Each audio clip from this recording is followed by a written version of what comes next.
नमस्कार विद्यार्थी मित्रांनो, मी डॉक्टर किशोर बागडे आणि आपण बघत आहात YouTube channel medical admission guidance. या चॅनलद्वारे मेडिकल ॲडमिशन संदर्भात लागणारी सर्व माहिती विद्यार्थी व पालक यांच्या गरजा लक्षात घेऊन वेळोवेळी प्रसारित केली जाते। तर या चॅनलला सबस्क्राइब करा, बेल आयकॉनवर क्लिक करा आणि आपल्या मित्रांना शेअर करा। आता या चॅनलतर्फे मेडिकल ॲडमिशन संदर्भात लागणाऱ्या छोट्या गोष्टींची माहिती तुम्हाला देण्यात येते। ह्याच्या अगोदर आपण अनेक गोष्टींची माहिती घेतलेली आहे, डॉक्युमेंटची माहिती घेतलेली आहे, इतर सगळ्या गोष्टींची माहिती घेतलेली आहे, रजिस्ट्रेशन कसं करावं। पण आता रजिस्ट्रेशन करताना तुम्हाला बारीक गोष्टींचा अडथळा येणार आहे किंवा आता त्या गोष्टीवर तुम्हाला निर्णय काय घ्यायचा आहे हे तुम्हाला ठरवावं लागणार आहे। मग तुम्ही गोंधळून जाता आणि तुमच्या मार्कानुसार ते वेगवेगळं असतं। तर आजचा विषय आहे की रजिस्ट्रेशन कसं करावं हे आपण बघितलेलं आहे। पण 1000चं रजिस्ट्रेशन 5000चं रजिस्ट्रेशन ह्याच्यामध्ये फरक काय हा आपल्या व्हिडिओचा विषय आहे। तर मित्रांनो, तर जेव्हा तुम्ही रजिस्ट्रेशन सुरू करताल आणि जेव्हा पेमेंट विंडो येते तेव्हा त्याच्यामध्ये दोन ऑप्शन असते की 1000चं रजिस्ट्रेशन करणार का 5000चं का दोन्ही करणार। तर ह्याच्याबाबत आपण बोलणार आहोत। तर मित्रांनो, 1000चं रजिस्ट्रेशन हे स्टेट कोट्यासाठी असतं, स्टेट कोटा 85%। आणि 5000चं रजिस्ट्रेशन मग तुम्हाला करायचं आणि हे कोणी करायचं हे पण आपण बघूया। 5000चं रजिस्ट्रेशन हे मॅनेजमेंट कोटा किंवा इन्स्टिट्यूशनल कोटा असतो। एवढं लक्षात घ्या, मॅनेजमेंट कोटाचे ऍडमिशन्स, इन्स्टिट्यूशनल कोटाचे ऍडमिशन्स ह्या सगळ्या ऍडमिशन्स आता ऑनलाईनच होतात, कॅप राऊंडनीच होतात।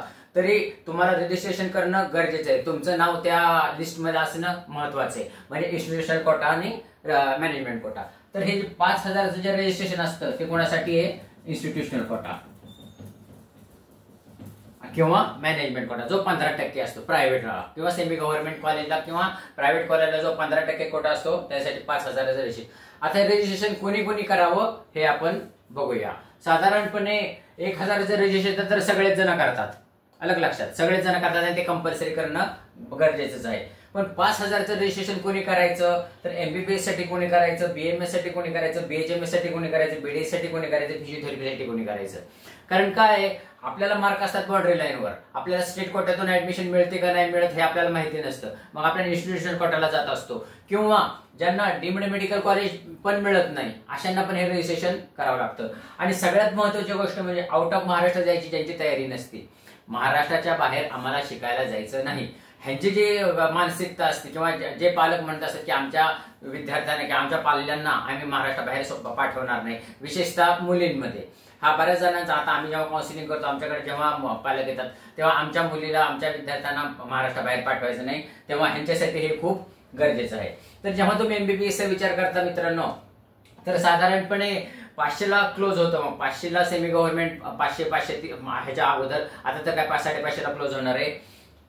तर 550 नंतर डीम्ड मेडिकल कॉलेज चालू होतं, अलग लक्षात, आणि डीम्ड मेडिकल कॉलेज साधारणपणे 300 मार्कापर्यंत पडतं, अलग लक्षात। आणि मग त्याच्यानंतर 500 ते 300 दरम्यान कर्नाटकमध्ये पण ऍडमिशन्स मिळतात। तर ज्यांना काय 12 लाखाच्या फीज आहेत किंवा केरळमध्ये किंवा उत्तर प्रदेशमध्ये ते साधारणपणे 60 ते 65 मध्ये जातात। पण 300च्या खाली ज्यांचे ऍडमिशन आहेत किंवा ज्यांना 500च्या खाली आहे तर महाराष्ट्र सोडायचं नाही, यांना एमबीबीएस मॅनेजमेंट कोटा घ्यावा लागतो महाराष्ट्रामधून। तर त्याच्यासाठी हे त्यांना 5000चं रजिस्ट्रेशन करणं खूप गरजेचं आहे। आणि तुम्हाला त्यांना 1000चं अधिक 5000 म्हणजे 6000 रुपये तुम्हाला गव्हर्नमेंटला पाठवावे लागतील, गव्हर्नमेंट ऑफ महाराष्ट्राला पाठवावे लागतील। हे झालं एमबीबीएसचं। आता बीडीएस आणि बीएमएसचा विचार करू।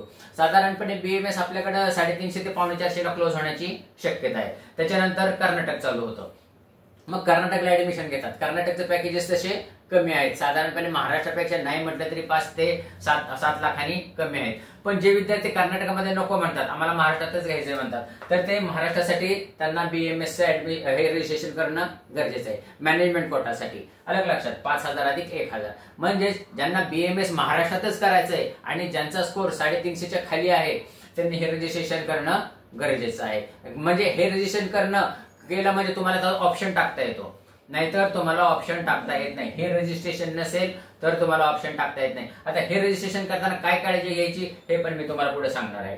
तर हे झालं बीएमएसचं। आता आपण विचार करू बीएचएमएसचा। बीएचएमएसला साधारणपणे 200 मार्कापर्यंत बीएचएमएस सहज मिळू शकतो, पण ज्यांचा स्कोर बीएचएमएसचा 200च्या खाली आहे त्यांनी पण हे रजिस्ट्रेशन करणं गरजेचं आहे, म्हणजे त्यांना महाराष्ट्रामध्ये लगेच इन्स्टिट्यूशनल कोटा किंवा मॅनेजमेंट कोटाला ऍडमिशन मिळू शकतो।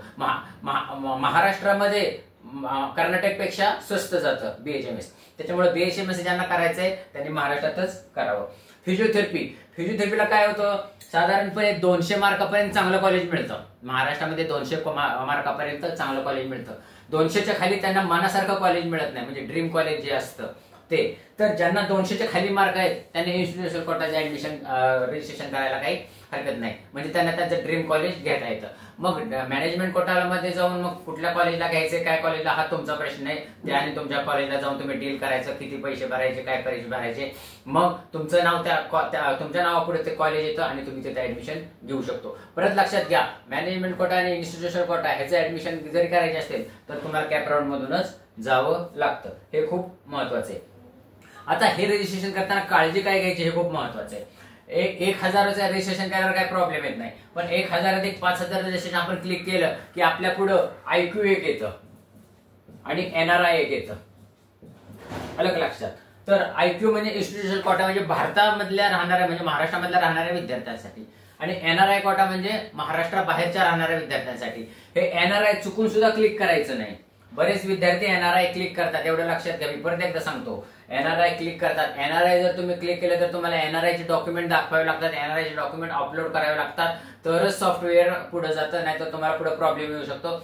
असं जर प्रॉब्लेम आला तर तुम्हाला परत सगळं प्रोसेस म्हणजे कम्प्लीट झाल्यानंतर तुम्हाला मुंबईला जावं लागतं, ऍप्लिकेशन करावं लागतं, बाय हँड जावं लागतं, बाय फिजिकली जावं लागतं, आणि ते NRI क्लॉज कमी करावा लागतो. तर हे खूप महत्वाचं आहे. म्हणजे जेव्हा तुम्ही 5000 रजिस्ट्रेशन क्लिक करताल तेव्हा IQ करायचं, NRI करायचं नाही. अलग लक्षात. तर विद्यार्थ्यांना जेव्हा तुम्ही रजिस्ट्रेशन सुरू करताल तेव्हा तुम्ही हा नीट विचार करा, आणि आता तुमच्या हातामध्ये अजून 10 ते 15 दिवस आहेत. विशेष म्हणजे पालकांनी हे ठरवून टाकावं की आपल्या पाल्याला आता कुठे ऍडमिशन घ्यायचं, महाराष्ट्रामध्ये घ्यायचं, इन्स्टिट्यूशनल कोट्यामध्ये घ्यायचं असेल तर तुमच्या तयारी सुरू झालीच असेल. बऱ्याच जणांनी कॉलेजला व्हिजिट दिली असेल, कॉलेजचं तुमचं बोलणं पण झालं असेल, पण ते करताना हे करणं गरजेचं आहे. हा खूप महत्वाचा विषय. अशा छोट्या छोट्या गोष्टींसाठी आपण आता व्हिडिओ चालू करणार आहोत की जेणेकरून तुमची मेडिकल ऍडमिशन प्रोसेस सोपी होईल, रजिस्ट्रेशन सोपं होईल, ऍडमिशन सोपं होईल. तर अशा छोट्या छोट्या गोष्टींवर व्हिडिओ बनवला म्हणजे तुम्ही तुमचा जो ऍडमिशन बद्दलचा फोबिया आहे तो कमी होईल. एवढं बोलून आजचा विषय थांबवतो. मला वाटतं की हा विषय तुम्हाला समजला असेल आणि माहितीपूर्ण पण वाटला असेल. माहितीपूर्ण वाटला असेल तर आपल्या मित्रांना शेअर करा, बेल आयकॉनवर क्लिक करा आणि हा चॅनल सबस्क्राईब करा. या अशाच माहितीपूर्ण व्हिडिओसाठी हा चॅनल सबस्क्राईब करा. एवढं बोलून आजचा विषय थांबवतो. जय हिंद, जय महाराष्ट्र.